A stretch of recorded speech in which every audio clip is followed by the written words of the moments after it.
జై శ్రీమన్నారాయణ. కిష్కింధాకాండలో ఇక ఆ తర్వాత చక్రవంతం అనే పర్వతం ఉంది. గతంలో విశ్వకర్మ తత్ర చక్రం సహస్రారం నిర్మితం విశ్వకర్మణా, 1000 అరములు కలిగినటువంటి చక్రాయుధాన్ని నిర్మించి పెట్టాడు అక్కడ విశ్వకర్మ. ఆ చక్రాన్ని హయగ్రీవుడు అనే రాక్షసుడు రక్షిస్తూ ఉండేవాడు. అయితే తత్ర పంచజనం హత్వా హయగ్రీవంచ దానవం ఆజహార తతశ్చక్రం శంఖంచ పురుషోత్తమః. అయితే పురుషోత్తముడైనటువంటి శ్రీమన్నారాయణుడు ఆ హయగ్రీవుడు అనేటటువంటి రాక్షసుణ్ణి సంహరించి ఆ చక్రాయుధాన్ని తీసుకున్నాడు. అంతేకాకుండా పంచజనుడు అనే రాక్షసుణ్ణి సంహరించి పాంచజన్యం అనే శంఖాన్ని తీసుకున్నాడు. ఓ వీరులారా, ఆ చక్రవంతమనే పర్వతం మీద అంతటా రావణ నివాసం కోసం, సీతమ్మ కోసం వెతకండి. ఇక అక్కడి నుండి ముందుకు వెడితే వరాహ పర్వతం ఉంటుంది. ఆ పర్వతం మీద ప్రాగ్జ్యోతిషం అనే పట్టణం కూడా ఉంది. అక్కడ యస్మిన్ వసతి దుష్టాత్మా నరకో నామ దానవః, నరకుడు అనేటటువంటి దానవుడు నివసిస్తూ ఉంటాడు. ఆ పర్వతం మీద అంతటా వెతకండి. అక్కడి నుండి ఇంకా ముందుకు వెడితే దేవేంద్రుడు కాపాడే పర్వతం ఉంటుంది. ఇక అది దాటితే 60,000 పర్వతాలు ఉంటాయి. అవన్నీ కూడా సువర్ణమయమై ఉంటాయి. ఆ పర్వతాల మధ్యలో మేరు అనే పర్వతం ఉంటుంది. ఓ వానర వీరుల్లారా, పూర్వము సూర్యుడు మేరువుకి ఒక వరాన్నిచ్చాడు. ఏమని? ఓ మేరు పర్వతమా, నిన్ను ఆశ్రయించినటువంటి పర్వతాలు, వృక్షాలు, ఫలాలు అన్నీ కూడా దివారాత్రంచ కాంచనాః, రేయింబవళ్ళు బంగారు వర్ణముతో ప్రకాశిస్తూనే ఉంటాయి అని సూర్యుడు మేరు పర్వతానికి వరం ఇచ్చాడు. అంటూ సుగ్రీవుడు వానర వీరులందరికీ సూచనలు చేస్తూ అక్కడక్కడి ప్రదేశాల వివరాలన్నీ కూడా తెలియచేస్తూ ఉన్నాడు. సీతమ్మను అన్వేషించటము కోసము సుషేనాది వానరులను పశ్చిమ దిక్కుకు పంపిస్తూ ఉన్నాడు. సుగ్రీవుడు సీతాన్వేషణ కోసమని సుషేనాదులను పడమటి వైపు పంపిస్తూ ఇలా సూచనలు ఇస్తూ ఉన్నాడు. ఓ వీరులారా, మేరు పర్వత ప్రాంతాలలో సీతమ్మ కోసం వెతకండి. ఆ మేరు పర్వతం మీద నివసించేటటువంటి దేవతలు, గంధర్వులు, దానవులు వీరంతా కూడా బంగారు వర్ణముతో ప్రకాశిస్తూ ఉంటారు.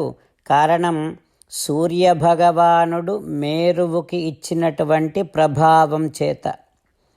హో వీరులారా, ఇంకా కొంత దూరం వెడితే అస్తాద్రి వస్తుంది.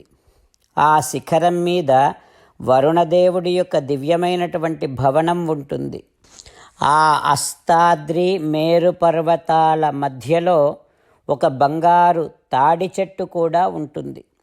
ఈ రకంగా నేను ఇప్పటి వరకు చెప్పినటువంటి తేషు సర్వేషు దుర్గేషు సరస్సుచ సరిత్సుచ, సకల ప్రదేశాలలో, సరస్సులలో, నదీ ప్రాంతాలలో రావణః సహ వైదేహ్యా మార్గితవ్యః తతస్తతః, అంతటా రావణ నివాసం కోసం వెతకండి, సీతమ్మ కోసం వెతకండి. రామచంద్రులను మనసారా ధ్యానము చేస్తూ పరమదయాలువు పరమశివుడు చెప్పిన పరమపావన రామనామాన్ని చెబుతూ మనము రామనామ గానము చేస్తూ ఉంటే అదిగో సీతారామచంద్రులు, పార్వతీ పరమేశ్వరులు, ఆంజనేయస్వామి, సకల దేవతలు, పితృదేవతలు, మహర్షులు, ఆచార్యులు, భాగవతోత్తములు అందరూ మనని చూసి ఆనందముతో అనుగ్రహిస్తున్నటువంటి దృశ్యాన్ని భావన చేస్తూ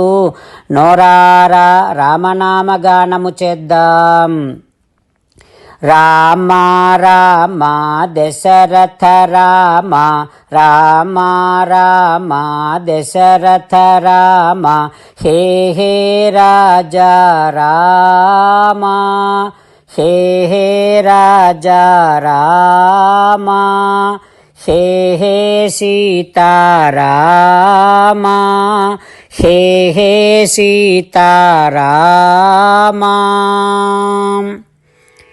జై శ్రీమన్నారాయణ. భక్తులకు ప్రత్యేకమైనటువంటి విజ్ఞాపన. మీకు అన్ని విషయాలలో వెంటనే మంచి ఫలితాలు రావాలి అనంటే ప్రతిరోజు 1 నిమిషం వెచ్చించి నారాయణాస్త్రాన్ని చదవండి. ఇక మీకు తిరిగే ఉండదు. నారాయణాస్త్రాన్ని పొందడానికి మీరేం చేయాలంటే నారాయణాస్త్రం అనే వెబ్సైట్కి వెళ్ళి మీ పేరు, మీ ఈమెయిల్ ఇస్తే మీ ఈమెయిల్కి నారాయణాస్త్రం PDF వస్తుంది. అందులో ఒక రామాయణ శ్లోకం, ఒక గీతా శ్లోకం, ఒక విష్ణునామం ఉంటాయి. ఆ మూడింటిని కలిపి నారాయణాస్త్రం అంటాం. ప్రతి ఒక్కరికి వేరువేరు శ్లోకాలను ఇస్తున్నాం. ఆ రకంగా ఎవరి శ్లోకాన్ని వారు ప్రతిరోజు తప్పనిసరిగా చదవటం వలన ప్రతిరోజు ప్రతి 24,000 భక్తులతో ఒకసారి సంపూర్ణ రామాయణ పారాయణ, 33 సార్లు శ్రీమద్ భగవద్గీత పారాయణ, 24 సార్లు శ్రీ విష్ణు సహస్రనామ స్తోత్ర పారాయణ జరుగుతుంది. ప్రతి ఒక్కరికి అంతటి విశేష ఫలితము ప్రతిరోజు లభిస్తుంది. అందుకని మీరు, మీ కుటుంబ సభ్యులు అందరూ ఒక్కొక్కరు ఒక్కొక్క నారాయణాస్త్రాన్ని వెంటనే పొందండి. జై శ్రీమన్నారాయణ. శ్రీమద్ భగవద్గీత సారాంశముగా 18వ అధ్యాయములో 65 నుంచి 69 శ్లోకముల ద్వారా శ్రీకృష్ణ భగవానుడు మనందరినీ ఒక 8 పనులు చేయమని చెబుతూ పరమాత్మ ఈ రకంగా అంటూ ఉన్నాడు. ఎవరెవరైతే నేను చెప్పిన ఈ 8 పనులు చేస్తారో వారందరూ నాకు చాలా ఇష్టమైన వారవుతారు. అప్పుడు వారిని నేను సకల పాపముల నుండి, సకల దుఃఖముల నుండి విముక్తులను చేసి నా అంతటి వారిగా చేసుకుంటా, తరగని ఆనందాన్ని అనుభవింపచేస్తా. నిజమే చెబుతున్నా, ప్రమాణము చేసి చెబుతున్నా అంటూ సాక్షాత్తుగా దేవదేవుడైన శ్రీమన్నారాయణుడైన శ్రీకృష్ణ భగవానుడే మనను ఈ 8 పనులు చేయమని చెబుతూ ఉన్నాడు కనుక, హో శ్రీమన్నారాయణ, కరిష్యే వచనం తవ, తప్పకుండా చేస్తా, నువ్వు చెప్పినట్టే చేస్తా అంటూ మనం ప్రతిరోజు దేవదేవుడైన శ్రీమన్నారాయణుడికి ఈ రకంగా మాట ఇద్దాం. హో శ్రీమన్నారాయణ, నువ్వు చెప్పినట్టే నేను నిన్నే సంతతము ధ్యానము చేస్తూ ఉంటా.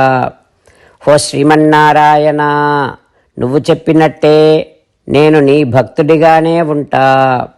హో శ్రీమన్నారాయణ, నువ్వు చెయ్యమన్నట్టే నేను నా విధులను, కర్తవ్యాలను నీ సేవగా, నీ తృప్తి కోసమనే సక్రమంగా నిర్వర్తిస్తూ ఉంటా.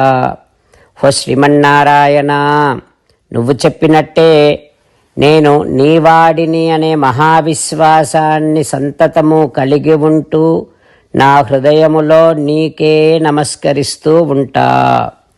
హో శ్రీమన్నారాయణ, మామేకం శరణం వ్రజ, నన్నొక్కడిని మాత్రమే శరణు వేడుకో అని నువ్వే అన్నావు కనుక నేను నిన్ను ఒక్కడిని మాత్రమే శరణు వేడుకుంటా.